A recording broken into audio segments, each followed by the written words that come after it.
Coucou tout le monde, j'espère que vous allez bien. On se retrouve aujourd'hui pour parler de la nouvelle collection de chez Kiko, la collection Blossoming Beauty, qui est la collection qui sort pour le printemps. Alors, celle de la Saint-Valentin est sortie il y a vraiment pas longtemps. On est déjà sur celle du printemps.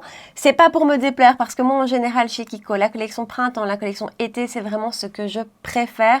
Et quand elle est sortie, vraiment, alors déjà, elle m'a tout de suite attirée, mais une fois que je l'ai vue en boutique, j'avais envie de tout acheter. Je pense que c'est tout à fait l'idée, l'inspiration dont on a envie pour le moment, des couleurs pastel, du frais, du printemps. Et voilà, il est temps que l'hiver se termine et ça fait vraiment du bien. Je n'ai pas tout pris comme d'habitude, j'ai fait une sélection de produits, ce qui m'attirait vraiment. Il y a des produits dans cette collection qui sont des absolues pépites. Il y a aussi une grosse cata. Vraiment. Alors, ce qui se passe, c'est que cette fois-ci, la collection est sortie en pleine semaine. En général, elle sort le vendredi. Et donc, je me dépêche pour vous faire la vidéo pour le dimanche. Donc, je vous fais toujours des crash tests. Ici, elle est sortie en pleine semaine. Ça m'a donné l'occasion de tester les produits pendant 2 jours et de vous faire vraiment un retour. Et donc, autant il y a des pépites, comme je vous ai dit, autant il y a un produit qui a été tellement compliqué. Ça s'est beaucoup mieux passé aujourd'hui, vous verrez, mais ça en reste néanmoins, je crois, un des produits qui m'a le plus compliqué la vie chez Kiko, c'est certain. Donc voilà, si vous avez envie de voir quel produit j'ai choisi, quel est ce fameux produit qui m'a vraiment compliqué la vie et comment j'ai fait ce look-ci, eh ben restez avec moi. Allez, c'est parti, on attaque et on va parler de la nouvelle collection de chez Kiko, donc la collection Blossoming Beauty. Je n'ai même pas fait mes sourcils puisqu'on a un produit à sourcils à tester ensemble aujourd'hui. J'ai juste mis ma base à paupières. Alors, on va attaquer directement avec un produit soin. Une fois n'est pas coutume, les produits soins en général chez Kiko ne m'attirent pas.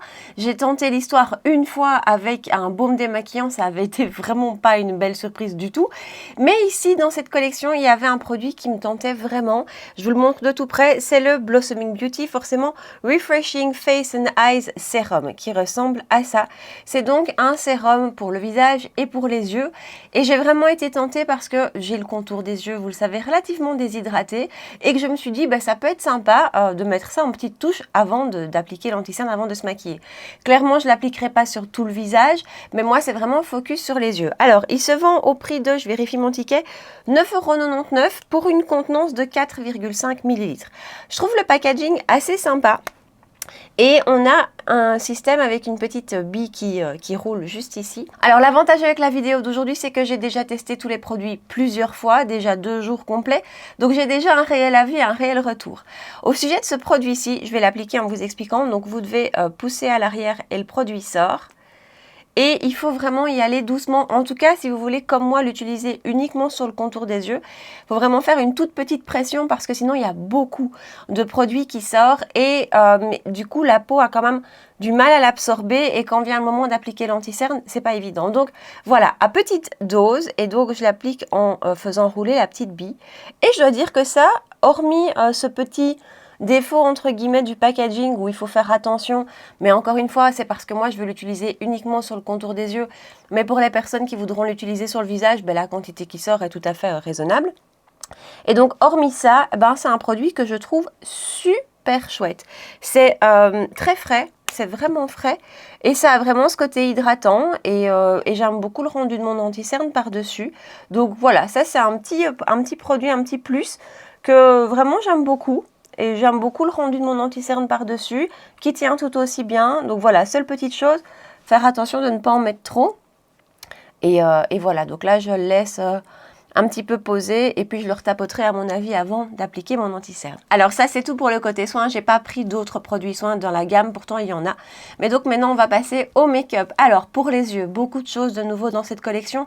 Des petites palettes qui avaient l'air sympa, des crayons duo avec un fard à paupières en stick, je vais y arriver. Voilà, vraiment beaucoup de choses. Et moi je me suis arrêtée sur les fards à paupières liquides. Les fards à paupières mono de manière générale, c'est des produits que j'aime beaucoup, chez Kiko et ceux-ci, une fois que je les ai swatchés, je dois dire qu'ils sont très sympas. Donc ce sont les Dazzling Liquid Eyeshadow, 9,99 € et donc j'ai pris 2 teintes. J'ai pris la teinte 02 que je vais vous swatcher, qui est un super beau doré, hyper lumineux. Et j'ai pris la teinte 04 qui est un beau marronné bronze comme ça, très joli. Voilà le swatch juste à côté, je vous les montre de tout près. Les teintes sont magnifiques, c'est hyper lumineux, la tenue est dingue. Et soit on l'applique comme ça en couche, j'ai envie de dire relativement épaisse ou en tout cas en couche et ça donne ce rendu-ci, soit on l'étire, je vais essayer de le faire si celui-ci n'est pas encore sec, et la matière s'étire hyper bien. Elle a du coup un rendu plus scintillant, mais toujours aussi opaque, toujours aussi pigmenté et ça je trouve ça assez sympa. Voilà l'autre teinte comme ça étirée. Je vais vous rapprocher pour faire le make-up des yeux, on va faire quelque chose de super facile. Donc je vous disais, ma base à paupières est mise, je prends mon pinceau de chez Sigma E35 et je vais juste rapidement prendre ma palette de chez Mario et venir chercher cette teinte-ci ici pour faire une petite teinte de transition.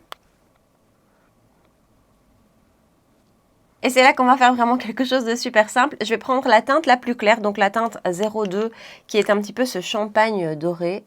Je vais appliquer une petite quantité. Et avec un pinceau plat, c'est celui de chez Reefer, le numéro 21, qui est vraiment génial pour être précis quand on applique les lumineux. Je viens l'appliquer sur toute la paupière mobile. C'est vraiment une matière qui s'étire super facilement et une fois qu'elle est fixée, elle ne bouge plus. Je vous dis, j'ai déjà testé tous les produits 2 jours et ça ne bouge pas d'un poil. Et là, je viens de dépasser. Je vais vite aller corriger ça tant que c'est pas sec. Et voilà, ensuite je prends la teinte la plus foncée. Je vais faire un petit swatch sur ma main. Et je vais prendre un pinceau de chez Zoeva, c'est le 231 qui se présente comme ceci. Et je vais venir sur ma main chercher la matière et l'appliquer en coin externe. J'aurais pu appliquer directement le fard sur le coin externe et l'estomper par la suite, mais c'est quand même relativement bien pigmenté. Et donc, je préfère y aller par étapes. Et voilà pour le make-up des yeux que je vais laisser là pour l'instant. Je vous avais dit que ce serait super facile. Ce sont des très jolies ombres à paupières, très faciles à travailler. Il faut aller très vite. Là, j'ai eu un petit peu de mal à estomper les coins externes parce que j'ai pas été assez vite et que ça se fixe vraiment très rapidement. Mais encore une fois, après, ça ne bouge plus. Je trouve que c'est un beau rendu. C'est un très chouette produit. Je vous éloigne et on passe au teint. Et là, il y a des choses à dire. Alors, j'applique rapidement mon anti-cerne de chez Milk que j'aime toujours autant, puisqu'on va parler d'un fond de teint poudre aujourd'hui et que donc je préfère appliquer mon anti-cerne avant. Alors, je vais appliquer une base et je vais appliquer la base de chez Bobbi Brown, c'est la Vitamin Enriched Face Base qui est vraiment une base hydratante. C'est là que je vais pouvoir commencer à vous parler du fond de teint parce que j'ai pas mal de choses à vous dire et vraiment pour le coup, je suis contente d'avoir pu le tester pendant 2 jours parce que voilà, j'ai vraiment pu déjà me faire un premier avis. Alors c'est un fond de teint poudre qui est censé être hydratant et donc convenir à tous les types de peau, puisque sa texture poudre à la base, on se dit c'est plutôt pour les peaux mixtes à grasses, mais ici il est formulé pour vraiment avoir ce côté hydratant et ce côté floutant. Alors, je vous dis, il y a beaucoup de choses à vous dire. D'abord, il se vend au prix de 16,99 € et d'un point de vue packaging, je ne vous ai pas encore montré les packaging externes, c'est très très joli. Vraiment, c'est très très beau. Et donc, le packaging du produit en lui-même, le voilà. Et alors, je suis désolée, il est déjà un petit peu abîmé puisque je vous dis, ça fait 2 jours que je le teste. On a donc une fleur incrustée dedans. Alors, je vous dis, je l'ai testé sous plusieurs coutures et c'est franchement pas une réussite. Je ne sais pas si j'ai déjà testé un produit chez Kiko qui a autant été une catastrophe que celui-ci. On va voir, peut-être que la 3e essai sera la bonne, hein, sera le bon, mais jusque-là, j'ai vraiment pas été emballée. Alors, on a à l'intérieur du boîtier une petite éponge qui se présente comme ceci. Moi, je l'applique aussi, je vais le sortir tout de suite, au pinceau. Mais je vais quand même vous montrer à l'éponge puisque il est censé s'appliquer avec l'éponge. Je l'ai testé du coup le premier jour avec une base que je connais bien, que j'aime beaucoup, c'est la base de chez Rare Beauty. Ça a été une cata. Donc en fait, dès que j'applique la matière, elle vient complètement se figer sur ma peau, sur toutes les petites textures de peau et je vois des petits points partout. C'est juste horrible et impossible de les tirer. J'ai donc retiré complètement mon make-up ce jour-là et j'ai retesté avec la base Hydro Grip de chez Milk qui est quand même censée être plus hydratante. Ça n'a pas fonctionné, même résultat. J'ai testé avec le CC Sérum de chez By Terry. Là aussi, je me suis dit, ok, peut-être que le côté lumineux, hydratant, ça n'a pas fonctionné non plus. J'ai donc réessayé hier avec cette base-ci de chez Bobbi Brown qui est quand même elle aussi réellement hydratante. Ça a été un peu mieux, mais c'était quand même franchement pas une réussite. Je vous dis, ça accrochait tous mes pores. J'avais l'impression d'avoir plein de zones de sécheresse. Enfin, voilà, c'était vraiment pas joli. On va voir aujourd'hui comment ça se passe. Autre petite chose à noter, je vous dis, ça fait 2 jours que je l'utilise et la matière est déjà complètement givrée. Encore une chose, j'ai pris la teinte 02 Light Neutral. Il y a une grosse différence entre ce qu'on voit dans le pan et au swatch. Moi, en boutique, les teintes me paraissaient super foncées. Et une fois swatchées, c'est beaucoup plus clair. Donc voilà la teinte de Light Neutral. Alors maintenant que je vous ai dit ça, on va tester. Peut-être que ça se passera mieux, on ne sait jamais. Je prends l'éponge, je prends le fond de teint directement comme ceci. Du coup, je vais m'aider de mon petit miroir pour essayer de me rendre compte. Et je vais l'étirer comme ceci.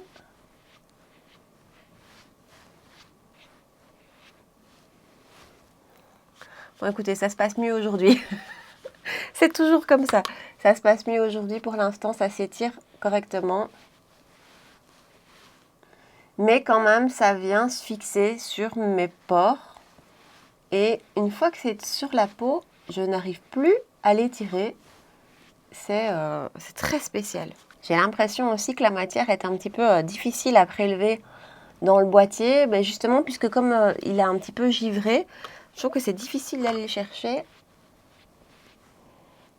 Alors, je suis en train de vous faire uniquement la moitié du visage pour que vous ayez une idée de la couvrance. Bon, écoutez, aujourd'hui, ça se passe plutôt pas mal, en fait. Hein. C'est toujours comme ça. Enfin, il y a quand même des zones où j'ai un petit peu du mal à l'étirer. Donc voilà son rendu appliqué sur la moitié du visage. Vous voyez que niveau couvrance, c'est quand même très léger. C'est vraiment quelque chose qui va venir unifier le teint, mais qui ne va pas apporter de couvrance. Donc c'est vraiment quelque chose de très léger. Je me regarde vraiment de tout près. C'est beaucoup mieux que les jours précédents. Après, je suis quand même venue appliquer cette base-ci qui est super hydratante. Et pourtant, j'ai la peau très grasse. Donc, j'ai du mal à imaginer comment une peau sèche va arriver à vraiment combiner. Parce que ici, moi, j'ai mon sébum naturel qui vient se mélanger avec cette base-ci qui est très hydratante. Et donc, du coup, le fond de teint s'étire mieux, plus facilement. Mais sur une peau sèche, je ne sais pas du tout comment ça va donner. Le rendu est beaucoup plus joli aujourd'hui. Je dois dire que tout ce que je vous ai dit est vrai, hein, je l'ai vraiment vécu, mais aujourd'hui c'est beaucoup plus joli, j'ai moins eu de difficulté à l'étirer et le rendu sur la peau est franchement assez joli. Alors, je vais appliquer de l'autre côté au pinceau parce que j'ai trouvé ça plus facile au pinceau. Donc c'est le pinceau Zoeva 104 qui est super pour appliquer les produits poudre et on va voir ce que ça donne avec lui. Je ne sais pas si vous voyez, mais ça fait plusieurs fois que j'y reviens. Je trouve que c'est difficile d'avoir une couvrance. Donc voilà pour son rendu au pinceau de ce côté-ci.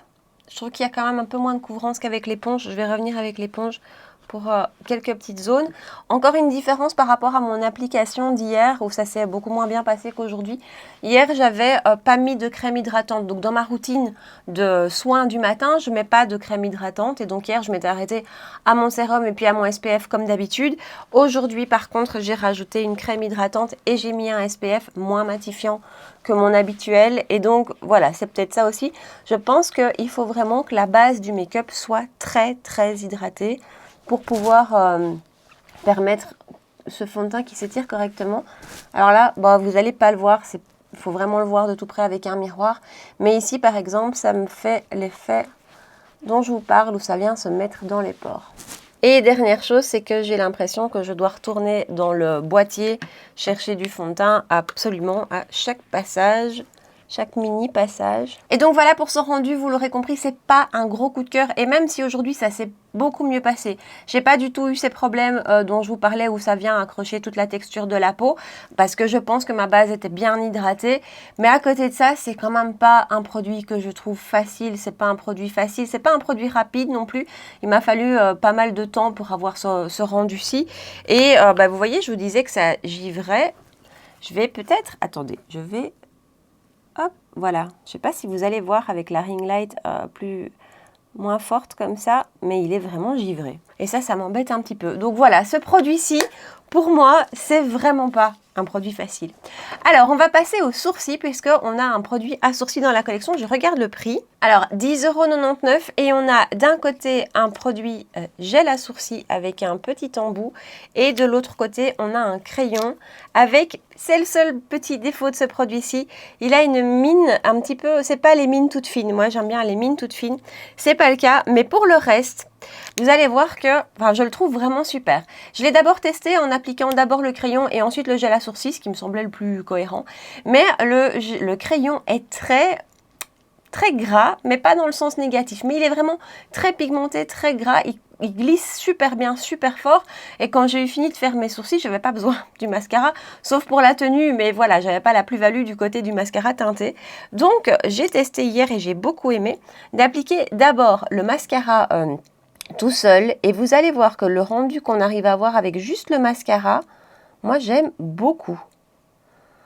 Alors la brosse en plus est pas toute fine, mais j'aime bien quand les brosses à mascara sont vraiment toutes fines. Ici c'est pas le cas, mais malgré tout, c'est pas un problème parce qu'il n'y a pas trop de matière qui vient sur la brosse quand on la sort du tube.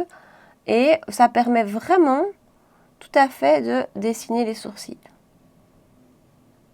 Et donc voilà, pour juste le mascara, je n'ai pas sorti de crayon, ça a été super rapide. Je trouve que la différence est vachement belle. Je vous ai même pas dit quelle teinte j'avais, je manque à tous mes devoirs. J'ai la teinte 03 et donc voilà, je trouve que le rendu, ne fût-ce que comme ça, est déjà super. Alors je viens ensuite après avec le crayon refaire quelques petites précisions, mais vraiment, je trouve que le côté mascara est hyper réussi avec une très belle tenue. Et une vraie facilité d'application. Enfin, ça c'est vraiment un produit qui m'emballe dans la collection. Alors la seule chose c'est qu'avec juste le mascara, il y a des zones comme la queue, là que je ne sais pas les faire correctement précisément. Donc je prends le crayon et je vais aller un petit peu dessiner. Et là comme je vous disais, comme c'est pas une pointe toute fine, niveau précision, c'est pas le plus évident. Donc vraiment j'y vais doucement. Mais alors la matière est absolument super. Et donc voilà pour le rendu des sourcils, j'ai vraiment juste utilisé le crayon pour la queue du sourcil pour être un petit peu plus précis. Mais c'est un, je trouve, super chouette produit, hyper efficace, avec une belle pigmentation qui se travaille facilement. Enfin, je l'aime beaucoup. Je termine le make-up des yeux et on continue avec le teint. Et voilà, donc j'ai fini le make-up des yeux avec deux fards de la palette de chez Mario. J'ai pas rajouté de lumineux. En mascara, j'ai appliqué le Gucci et donc on va passer à la poudre de finition.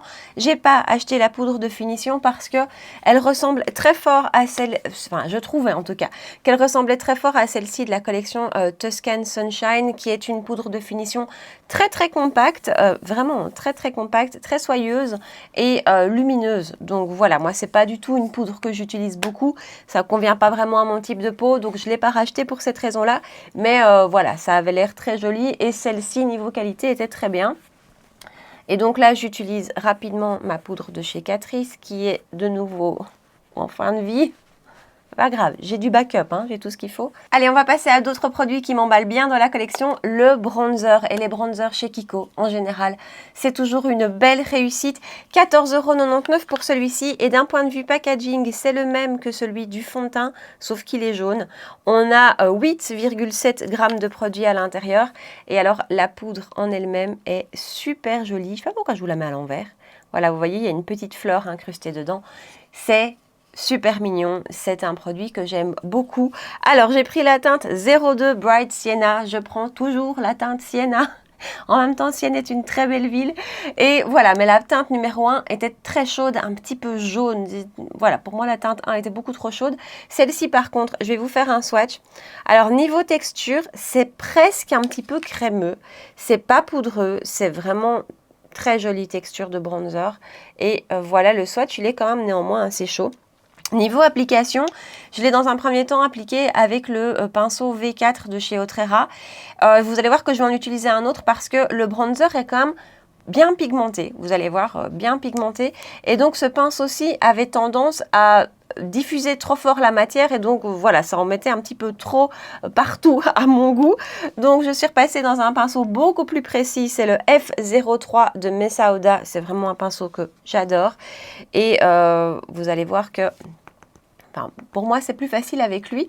Alors, je l'applique d'abord comme ceci. Et ensuite, je vais l'étirer comme ceci. Et voilà, c'est de nouveau un très beau bronzer de chez Kiko. C'est vraiment pour moi un des produits qui réussissent le mieux à chaque fois. Avec une très belle texture au toucher, comme je vous disais, un petit peu soyeuse, vraiment douce, pas poudreuse, enfin un petit peu poudreux, mais vraiment pas trop, hyper bien pigmenté. Par contre, je dois dire que il faut vraiment avoir la main légère. Une jolie teinte pour l'été, pour le printemps, qui va juste être parfaite, parce qu'elle est quand même un petit peu chaude, mais juste ce qu'il faut, pas trop. Un produit qui se diffuse hyper bien, qui a une bonne tenue, enfin... que du positif à dire sur ce bronzer. Il est parfumé. C'est pas trop fort, c'est pas entêtant. Maintenant, moi, vous savez, j'aime bien les produits parfumés. Donc, parfois, je me rends pas compte. Mais ici, je trouve que c'est pas trop fort. Et voilà pour son rendu que je trouve magnifique. Vraiment, j'adore ce bronzer. Si vous avez besoin d'un pinceau à bronzer qui est assez précis, celui-ci est génial. Et voilà, vous voyez, on arrive quand même à voir la démarcation du bronzer avec le pinceau au trait ras. J'avais l'impression d'en avoir partout sur le visage, ça j'aime pas trop. Mais je le trouve super, ça s'applique super bien, ça vient vraiment se fondre. Les bronzers chez Kiko, je les trouve canons et celui-ci n'y coupe pas, il est absolument réussi. Donc voilà, gros coup de cœur pour ce produit-là. Et on passe au blush. Et là aussi, les blushs, honnêtement, chez Kiko, pour moi, c'est des valeurs sûres. 14,99 €, même prix. Niveau packaging, c'est toujours la même chose, mais ici, c'est du lilas. On a un petit miroir et on a toujours le même principe de la rose incrustée. Avec la différence ici, si vous voyez qu'on a la rose qui est mate, et le contour qui lui est lumineux. Donc ça, je trouve ça génial parce que parfois les blushs lumineux chez Kiko sont très lumineux. Trop lumineux pour une peau grasse, je vais y arriver, comme la mienne. Ici, on a vraiment le choix et le pan permet vraiment de choisir. Donc on peut clairement aller chercher du mat ou vraiment aller chercher le lumineux sans devoir mélanger. On peut bien sûr aussi tout mélanger. Donc ce produit-ci, je le trouve super bien fait. J'ai pris la teinte 01 Natural Fresia et il y a 9,5 g de produit à l'intérieur. Ce qui est franchement beaucoup, hein. Et je vais vous faire un swatch. J'ai adoré cette teinte, vraiment, quand je l'ai vue en boutique. Voilà, Natural Fresia. Ça va être un blush, mais tellement facile à porter. Voilà, je le trouve magnifique. Alors, je prends mon pinceau Sigma F40 et je vais d'abord aller dans la zone mat. Et vous voyez, vraiment, j'ai aucun souci à ne choisir que du mat. Et ça, je trouve ça top. Et on va l'appliquer de ce côté-ci dans un premier temps. Je vais essayer de ne pas avoir la main trop lourde. C'est un blush de nouveau qui est bien pigmenté. Voilà, il ne faut pas, comme je vous dis, y revenir 10 fois. Voilà, on a déjà le rendu directement. Et je trouve cette teinte absolument pour l'été. Je crois que je vais adorer cette teinte. C'est vraiment la teinte neutre, facile à utiliser. Ni trop rose, ni trop orangée. Elle est juste hyper facile. Et comme je vous dis, bien pigmenté, bonne tenue. Ici, j'ai appliqué que le côté mat. J'en ai déjà mis trop, comme d'habitude, hein. C'est mon habitude avec les blushs. Et je vais juste, avec le même pinceau, aller chercher un petit peu de matière lumineuse. Et l'appliquer juste sur la pommette. Maintenant, honnêtement, vous pouvez y aller à travers tout. Et ce qui est chouette, c'est que de nouveau, même le côté lumineux n'est pas trop lumineux, n'est pas boule à facettes, ça fait pas highlighter. Donc... voilà, c'est un produit que je trouve canon. J'adore la teinte. Je suis très emballée par le blush. Alors, dans la collection, j'ai pas pris d'highlighter. Il y avait une palette teint qui, franchement, moi, m'attirait pas. Je préférais vraiment aller vers les produits individuels. Dans la palette teint, il y avait, si je me souviens bien, un highlighter. Il y avait aussi dans la collection des highlighters en bouboule. Vous savez, un peu à la Guerlain, comme les météorites. Ils avaient déjà sorti ça dans la collection Mood Boost. Je l'avais acheté. C'était pas mal. C'était pas ultra pigmenté. Et ici, c'était vraiment le même principe. Et voilà, moi qui suis pas une fan d'highlighter, j'étais pas emballée. En plus, le principe des météorites, autant j'adore celle-ci de chez Guerlain parce que c'est un blush et j'adore sa teinte. Mais autant en highlighter, c'est pas quelque chose que j'adore. Donc voilà, j'ai passé mon tour. Et donc, je vais appliquer l'highlighter de chez Pat McGrath. C'est le Skin Fetish Divine Glow en teinte Nectar quelque chose. Golden Nectar. Avant de passer aux lèvres, j'applique un petit peu de spray de finition. C'est celui de chez Révolution. Un rapide contour des lèvres avec mon crayon de chez Milani. Alors, beaucoup de produits pour les lèvres dans cette collection, des glosses, une huile à lèvres, des rouges à lèvres mat en bâtonnet en stick avec des couleurs qui étaient magnifiques. Maintenant, pour l'instant, je suis pas vraiment dans ce genre de produit. J'ai pas vraiment envie de porter des rouges à lèvres mat. Et il y avait dans la collection un rouge à lèvres crémeux. J'ai envie de dire, c'est un petit peu un hybride entre un rouge à lèvres crémeux et un baume à lèvres parce que la pigmentation n'est pas extrême, mais c'est voilà, très joli, moi ça m'a beaucoup plu. Alors il se présente comme ceci, il se vend au prix de 9,99 € et alors le packaging, je trouve ça mais tellement mignon. Franchement ça fait penser à des packagings de grandes marques. Il est aimanté, hop, et alors le raisin lui aussi est très beau. Je dois dire qu'ils font souvent fort. Est-ce que vous allez voir le détail du raisin? J'espère que vous voyez, il y a vraiment des fleurs incrustées dans le raisin, c'est juste magnifique. Plusieurs teintes, j'ai pris la teinte 01, la plus nude, la plus facile, voilà, le produit de tous les jours. Et voilà à quoi il ressemble. J'avais envie de me faire un look un petit peu monochrome et c'était ce qui se rapprochait le plus, mais vraiment de nouveau de très jolies teintes dans la gamme. Tout me faisait envie, mais j'en profiterai peut-être au solde. Je vais vite l'appliquer. Et donc voilà son rendu, il est hyper confortable. Vraiment, à la sensation, on dirait un baume à lèvres. C'est ce côté qui glisse un petit peu. Vous voyez ce que je veux dire? C'est très chouette. Niveau pigmentation, pour un baume à lèvres, c'est très joli. Pour un rouge à lèvres, ça ne l'est pas assez. On est vraiment juste entre les deux. C'est le genre de produit que je trouve hyper facile. En plus, cette teinte-ci, vraiment, elle vous permet de le remettre limite sans miroir parce qu'elle est très légère. Donc, c'est vraiment un produit que je trouve hyper facile, hyper réussi, très agréable. J'aime beaucoup sa teinte.